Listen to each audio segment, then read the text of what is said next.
Welcome, everybody, to another episode of the Display Skeptics.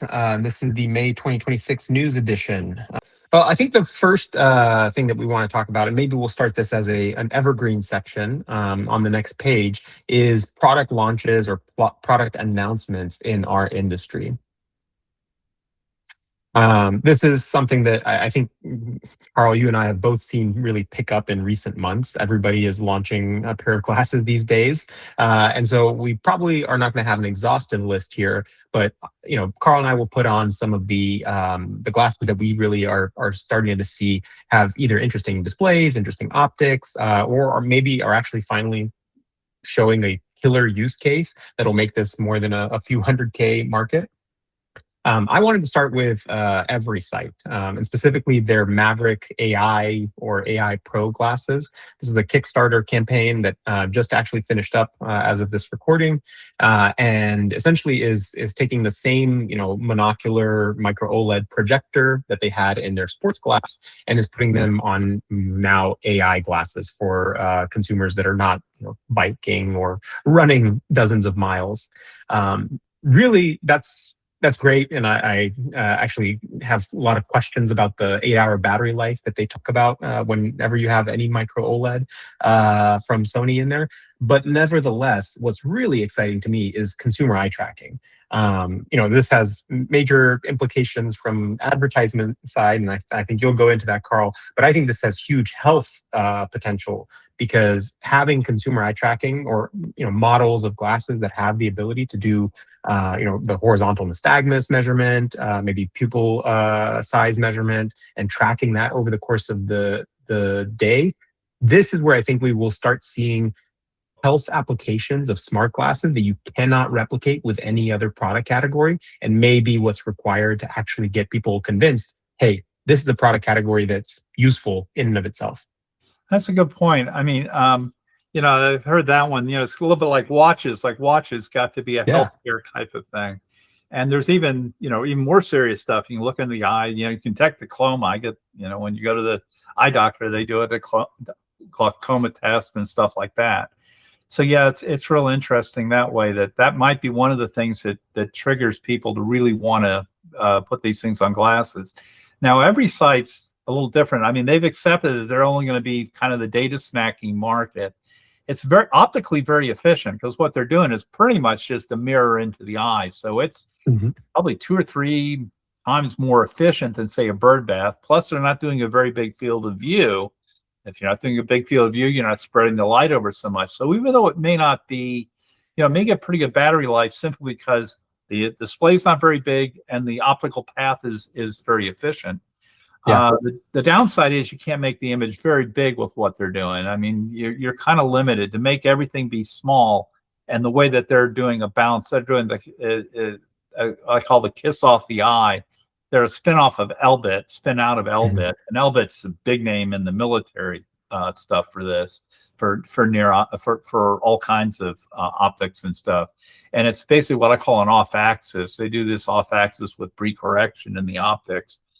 And so, but anyway, it's an interesting technology. Yeah. One of the big advantages is that, at least in terms of the physics and all, it's relatively simple to do prescription lenses with this approach. You have to, at some point, coat the lens, because the way they work is they're basically going to coat the inside of the lens, and they've got to coat that with it's just a semi-reflective coating. And so you got to coat it. So it's not exactly just pop in lenses from your optometrist. But from a prescription correction point of view, the lenses themselves can be pretty much standard, close to standard lenses. And they used to be, when they first did this, to make things easier, they used to tilt a lot more. And they've been gradually making the things look more and more like normal glasses through the years. Yeah. So I've been following them for maybe 5, 6, 7 years now. So, That's cool. These should be out here in August, I think. They're still working on Kickstarter fulfillment, just like any Kickstarter release product. But I think I'll definitely take a look at these later this year. Okay. The other interesting one, and not nearly as interesting because X-Real has already put out a bunch of these types of glasses, but it's another display glass from XReal. What I really was interested in seeing here is just how much more power consumption we have from this 240 hertz micro OLED display. Their partnership with Asus ROG really is, hyper focused on this gaming market. And the new hardware differentiator is that high refresh rate micro OLED display, 240 hertz versus kind of 120 max that we see on pretty much any other display glass. I think this is going to be, it will look great. Just expect 2 or 3 hours of battery life with a full phone, right? Where you're drawing from a 14 watt hour battery, you're going to drain your phone in an hour or two. And there must And be so, some kind of product people need to like a Y connect in where you've got to be able to have a battery. I mean, I have a display I can run off my phone now. I've got a 15-inch like portable monitor. Really cheap. It was like $50 too. But you can run off the phone. And I have to hook the I magnetically charge my phone while I'm using the phone to drive the whole display. And I can just barely keep even. Basically, if I can't wait till the phone's drained down, I got to start, like if you're charging while you're watching, then you basically you keep up. But if you were low on battery, you would never get there that way. Yeah. So you got to have a way to charge the phone while you're doing it. It's almost like you need a Y connector with these USB-C jacks. And I think, XReal has that. There's a little dock in this promo image that you see in the bottom right there. So I think people know this is no longer just hey, you pack everything into a backpack and you're on the go. You need some serious power draw to keep up with this. Yeah. Also, I think it's important to say, I've always said XReal is in I call a third category. It's really more in the portable VR category is what I call it, as opposed to AR. And I kind of make that distinction over and over, but it really is a kind of a different class with the birdbath optics. And there's several of these guys now kind of copying what XReal did. But that, you're getting a reasonably good quality image. They're pretty much locked in. They're birdbath. You're going to get 20% or less see-through. So it's not in the AR glasses. When guys are talking waveguides and all, they're typically shooting for 80 plus transparency. So this is a different category, and this really makes the case when you're talking 240 hertz. You don't need 240 hertz for data snacking and directions and all. And I think XReal originally they seemed to be like they were being more AR. And the sense I got talking to their chairmen and stuff like that and their people is they've more zeroed in on the fact that it's a more portable movie watching, portable game playing market is where it hits. And they've over time it kind of pivoted away. That doesn't mean they still don't try to do some of the other stuff, but I think they've kind of found that where they keep seeing their sales happen or into portable gaming and portable video watching, where you're on a train or you just want to watch a movie and stuff. And it's not as much in what we consider augmented reality in that sense. It's like I say, it's more of a portable VR market. Yeah. We'll see. Well, I think they're definitely trying to get into more of the augmented reality. Project Aura is, I think, we saw that at CES, literally under a handkerchief, but also on our face. I think that's only a couple days away from actually being launched. So we might be back here in a month and eat our own words there, but we'll see. Right now, all I can tell is this ROG, this $850 product is really going to be a power hungry display. Yeah, but it's going to have, like I say, the thing you gain with this is image quality. It's going to look great. You can't, this is, I always say, you got to decide, is your priority image quality of the real world or the virtual world? And it tends to push you in one direction or the other. Yep. So, all right, I think that's about it for product launches. And that will launch us into the next discussion, the split of AI glasses. Yeah, this is just something I saw on LinkedIn. I thought it was an interesting thing for us to discuss. But it's like one of the problems we're having is we have AI glasses, we have AR glasses. What is the definition of AR? And if I go to 10 different people in our industry, I get kind of 10 slightly different definitions. And one of the things I'm finding, because we hear Apple is coming out with AR glasses, but then when you dig down and read the fine print, it's really augmented audio. they're augmenting reality, but they're augmenting the reality of the audio, not augmenting everything. And I think that's what we're seeing now. And this has been the double-edged sword of AI, is a lot of people are cutting to the chase and getting to that.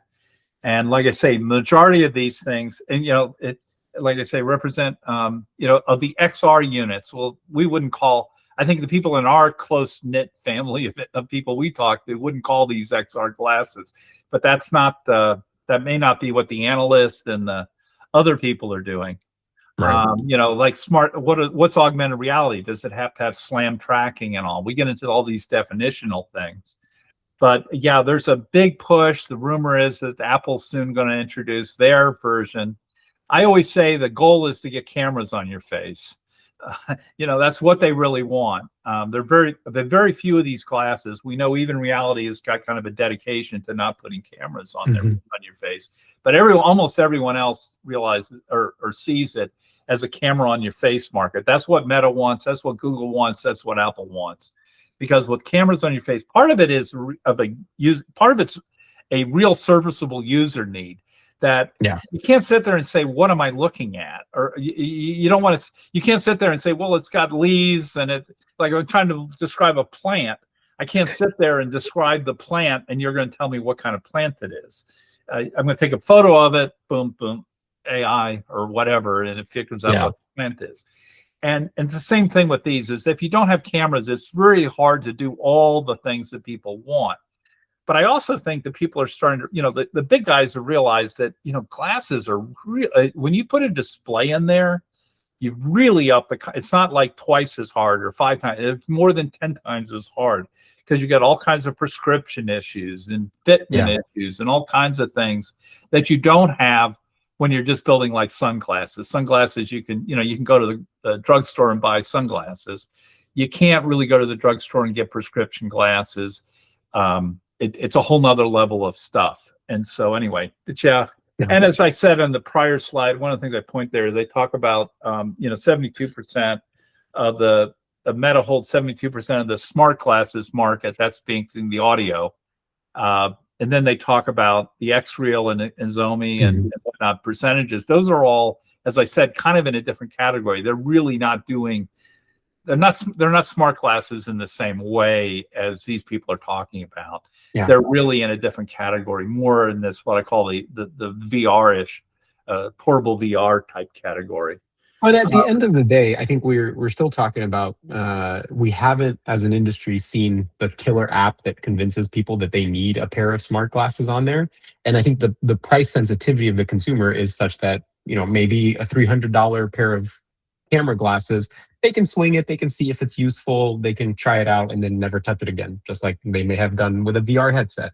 But at $800 or $1,000 that some of these display glasses cost, which are not making amazing profits, if they're even making any profit at all, because these components are expensive, that's a much bigger barrier to entry for something that's maybe just a toy to most people.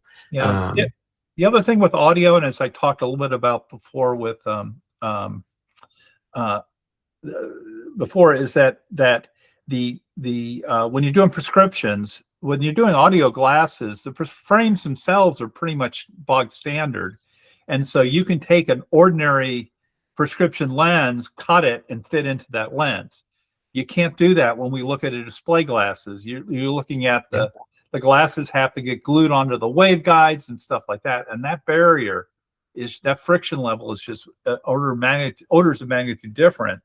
And and then we have to be careful here, because when we say smart glasses, as I said, you're going to have 10 different people have 10 different ideas of what a smart glass is. It doesn't include audio. What do you call Ray-Ban audio only glasses? Do you call those smart glasses? Are they AI glasses? The rest of the world is already kind of doing that. And frankly, I think the big companies don't mind the confusion. They don't really mind that you call them smart glasses or AR or even augmented reality glasses. And people in our world or who we deal with wouldn't like them called AR, but that's the analysts and the marketing people don't care. Yeah, exactly. All right. So an interesting little take, but we'll definitely have more confusion in this space for the foreseeable future. Yeah, and I think the big thing we're looking at, and this we've talked about this before, but it's a double-edged sword of AI. These guys are really trying to bring AI into your life for fun and profit for them. Fun for you, maybe fun for you, but definitely profit for them at Yeah. some point. And you may be the product, as they say. But they also want glasses on your face. I don't think, like I say, any of the big boys want to, their real goal here is to get glasses on your face so that they can see what you're looking at. Maybe for good or maybe not for good. Here's one Another not so great news. Yeah. Yeah. Another bankruptcy. Yeah. Yeah. We've had that. We talked last time about Stan LaRoque Yeah. and company. Is, The links. links Yeah. and their problems. But yeah, this is another one that basically they fell apart. I mean, this is the problem in micro LEDs is there's just not a volume market. This is a general problem we face in AR, is getting to volumes that justify people putting big R&D budgets. Now, so anyway, yeah, it's spun off of iMac. I've seen several things spin out of iMac, but I don't follow the European. They're a big European research facility. Fraunhofer is the other one I see all the time. Yeah. But I see a lot of things spin out of Fraunhofer. I don't know of anything that I can tie back and say, but that went to be a big success. Maybe there are. I'm just not as familiar with the European side of things. But yeah, they were, they had a lot of lessons learned. But their big product thing, and let's look at that. What they were doing, because I find this interesting, their idea was one of the big problems we have is that basically the epi wafers that they use to make LEDs are a different size than silicon. Mainstream silicon is at 12-inch wafers now. It's been for quite a long time. Mm-hmm. And so, and then mainstream epi wafers are typically 3, 4, 5 inches, 3, 4, 6 inches. But Yeah. most of them, a lot of them are centered at 4 inches. And so, they're much smaller wafers, and it's hard to make a wafer that big. So, they had the idea that, well, what we can do is we'll do a reconstituted wafer. We can't change the semiconductor. That's a battle aircraft carrier. You can't turn it. So what we've got to do is we've got to make our wafers somehow fit those. Now, what some people have done is put several 4-inch wafers on a 12-inch wafer, and that's exactly what JBD was doing, right? And we're going to talk about that in a minute too. But yeah, they said, well, you know what? The other thing that's nice is now when you do a wafer to wafer transfer, you get all the die, no matter whether they're good or bad. Yeah. So what you can now do is you can test it on the wafer, dice it up, and then only transfer and build this reconstituted wafer. So you basically have a sacrificial carrier that you can now flip these, test the die, singulate them, and then build a reconstituted wafer or reconstituted thing that's 12 inches as the standard semiconductor silicon process. So now you can just you can do that, but the advantage is now you've got tested die. So at least here, when you're in theory you get two big advantages. One is you're going because even when you do these circles you do these 4-inch circles within a 12-inch circle, you're wasting like about 25-30% of the area right off the bat. You're throwing away that, but also you're transferring over probably a lot of dead chips. A lot of these dies are dead. So now what you've done is you're able to test them, and now you've only got at least pre-tested good die that are going to transfer in. Unfortunately for them, the market's not big enough, and it's hard to get enough investment money, and everybody in this business is kind of running at a deficit. Yeah. So it's always been a problem. Like I said, I've started following them around 2023. I first wrote about them.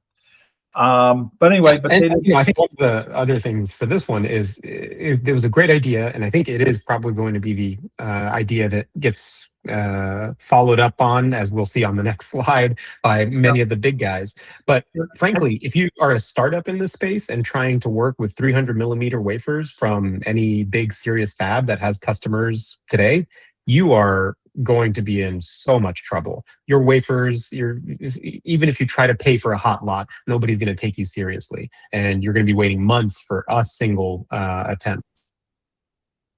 Yep. So JBG's Jaybird Display has been the leader in the space, and literally the same. Within days of seeing the article on MICLEDI, I saw this article on Jaybird Display doing reconstituted 12-inch wafers. So everything we talked about with MICLEDI, it turns out JBD must have thought it was a good idea, because here you see the classic problem of, you see all that dead area there. Plus, like I say, when you're transferring a wafer at a time, you're also transferring a lot of dead die. Yeah. And they've now gone to essentially the same thing, going to a reconstituted wafer process. So what they do is you take the individual die, test them individually, and then only transfer and build up this reconstituted with known good die. So, and the timing of the announcement is a little bit conspicuous too. Who knows? It may have. Yeah, been we don't know if of, it's you're right. It may not be an accident that that one guy goes away and the other guy announces that they're doing it. Right? But they say they've been doing it for a while, but they may have licensed, or who knows. Right. I don't know all the whether it was licensed or not or whatnot, but it's interesting that really the concept lives on. Now, this doesn't make you a success. I mean, we know that Jaybird, Jaybird, as we've talked a little bit in the pre-show, talked about, they're shipping all the green, almost all the green LEDs shipped to them. As far as I know, I just got a sample of TCLs, their Ray Neo X3s, and the Ray Neo X3s are using Jaybird Display. As far as I know, they're using 3 chips. The big problem for all these guys is how they're going to get the color. That's been the big bugaboo, and that's something we'll be talking about in our various shows we're going to in the future. Oh yeah. Okay. So this is probably no surprise, but something I followed. I wrote about it, and I predicted it was going to. I predicted it was fail before it came out, and it was funny. The day it came out, I had people writing me on my blog saying, "See, you're wrong. Apple's it's a big success." Anyway, Apple. At least that's the rumor, that they're giving up on the Vision Pro. They don't have to make a big announcement on it. It'll probably just fade away. But it's not clear what adding why an M5 would change the world of what's going on there. It goes back to the thing we said earlier, and that's the number one thing. What am I going to do with this thing? I have a closet. I have a closet full of these things. They're, as I always say, they're free to me. If one was really compelling to use, I'd be using it right now. So you got to work towards what's that compelling use case. Now, I see a business use case in a lot of these products. In the industrial market, there's I think significant markets out there, but it's harder when you get to the consumer. The consumer has a different value proposition. They're worried about fit, function, and other things. But I think Apple was one of these ones where they said, well, we'll put it out there and the market will find us. And I know I've always been my big complaint, and I said the very first article I wrote about it said, I am not upset about their price. I'm doing a presentation we'll talk about in a few weeks. And I said, I follow this industry for a long time. I think an Apple Mac adjusted for inflation would be $6,000 to $8,000 today. The first Apple Mac, 512. Black and white. It wasn't even impressive in its day. It was a 512 by 384 monochrome, 1 bit per pixel, black and white thing. Had a 68,000 in it. You look at it, not much on the circuit board or anything. That was $6,000 to $8,000.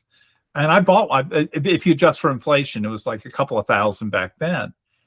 This thing adjusted for inflation was really pretty not bad for new technology. The problem with this thing, and this is the mistake I always thought they made, is they said, "Oh, it's just too expensive." That's the whole reason it failed. No, it failed because it wasn't good enough. If it was good enough that people really loved the thing, there was plenty of people. They would have sold millions of units to people who really loved it, and that would have spun the thing up, and they'd figure out ways to cost reduce and whatnot.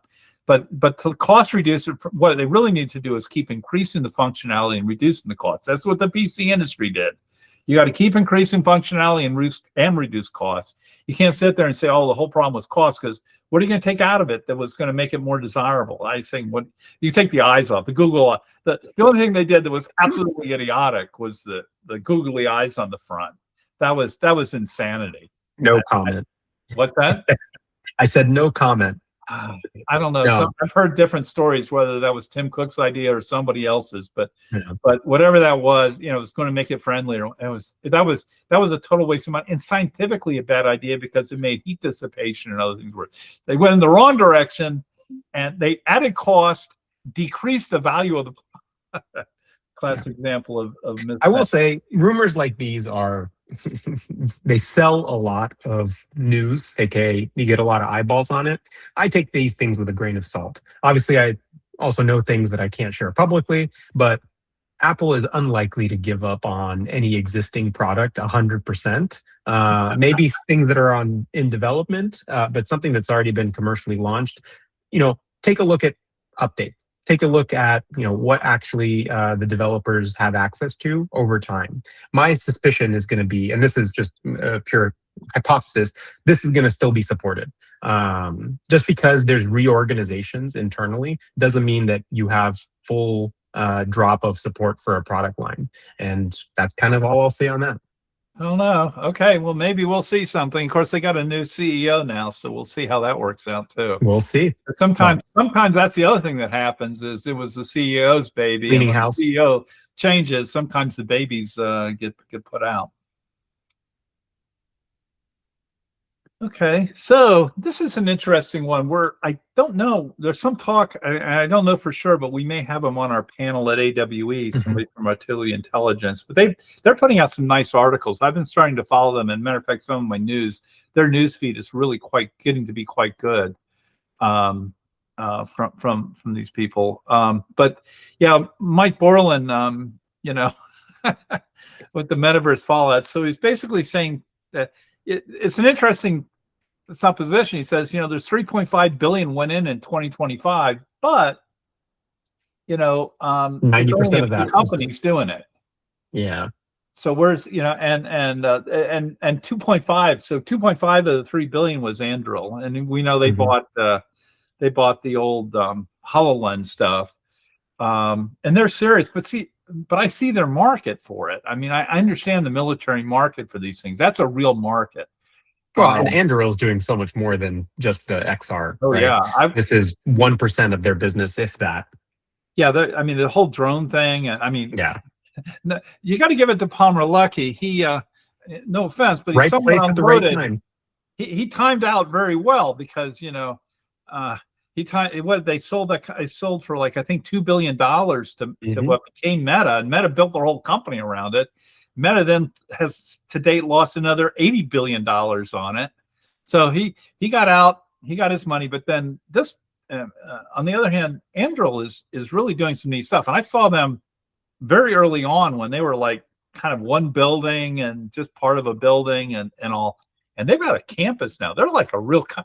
I went back a few years later, and they're like a real company now. They're serious. It is a big company.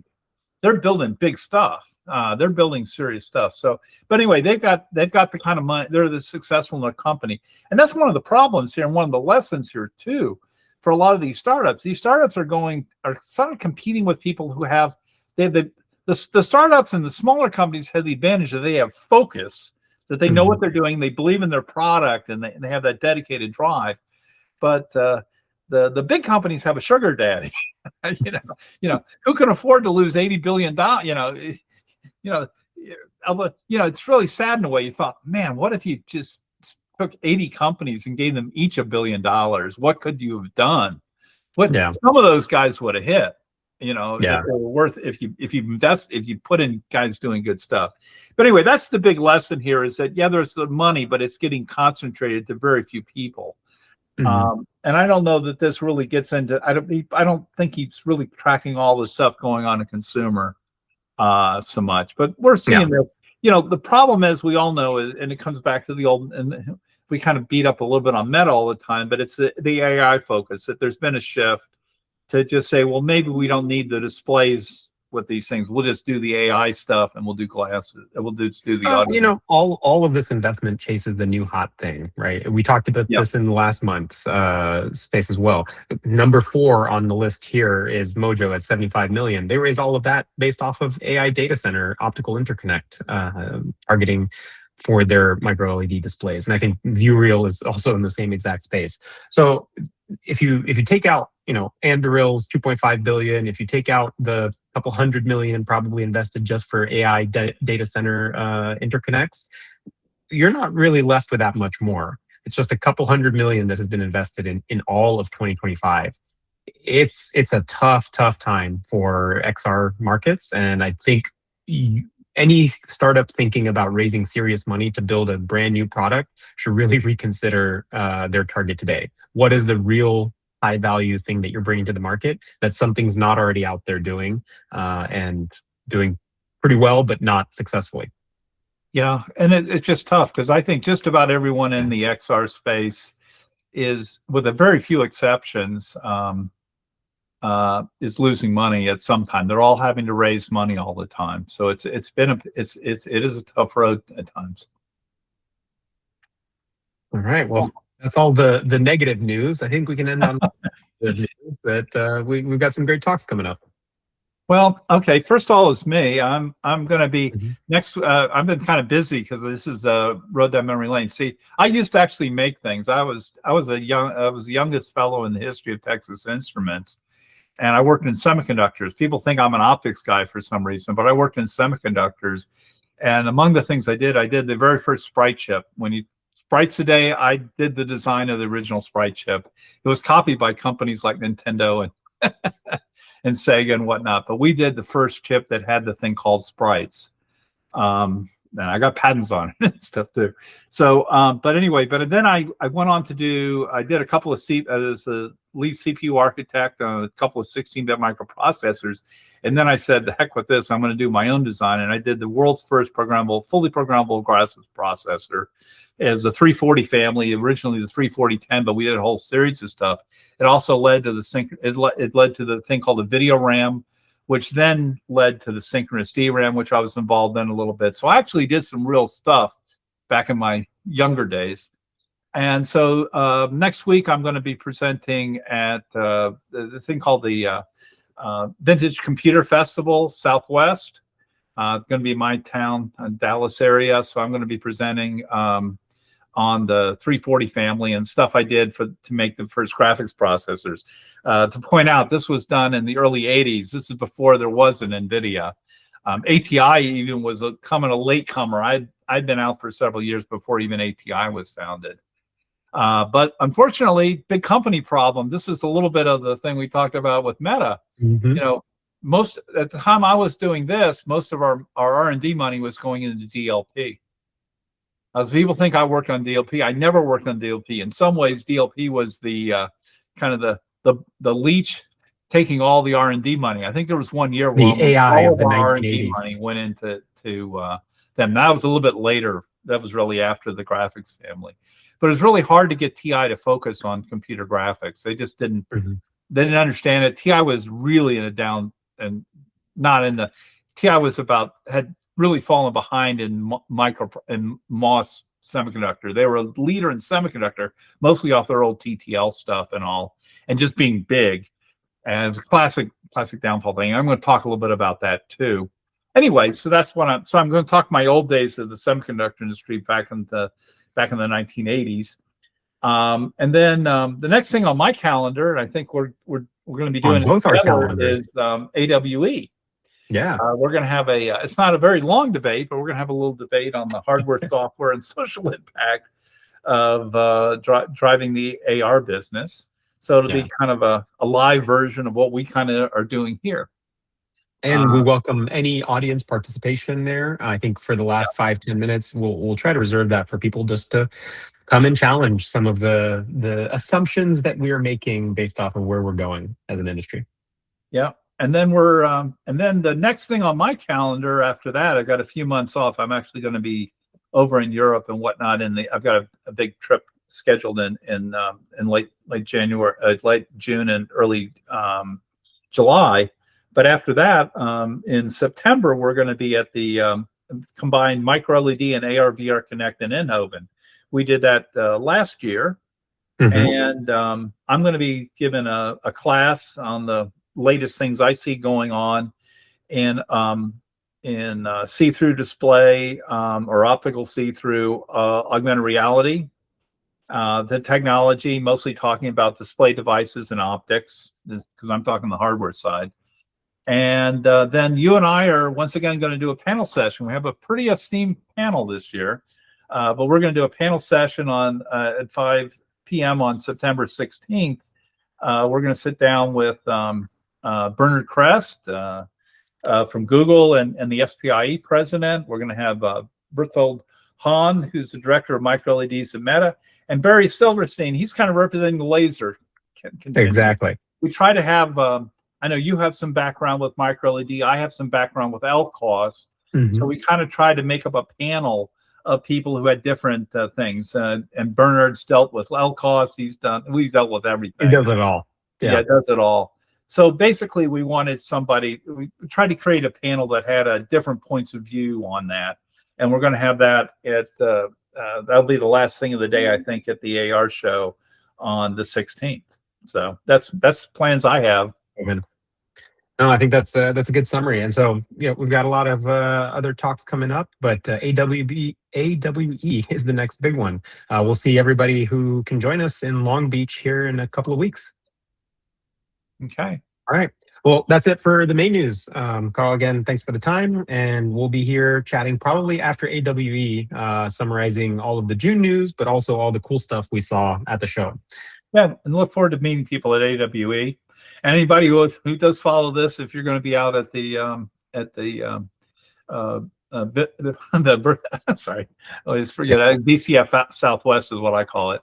If they see you there, it'd be nice too. And of course, later in the year, if you got plans and you're in Europe, please stop by and see us in Eindhoven. Exactly. All right. Well, that will wrap this up, and we'll be back again next month. Thanks, everybody. Bye. Bye.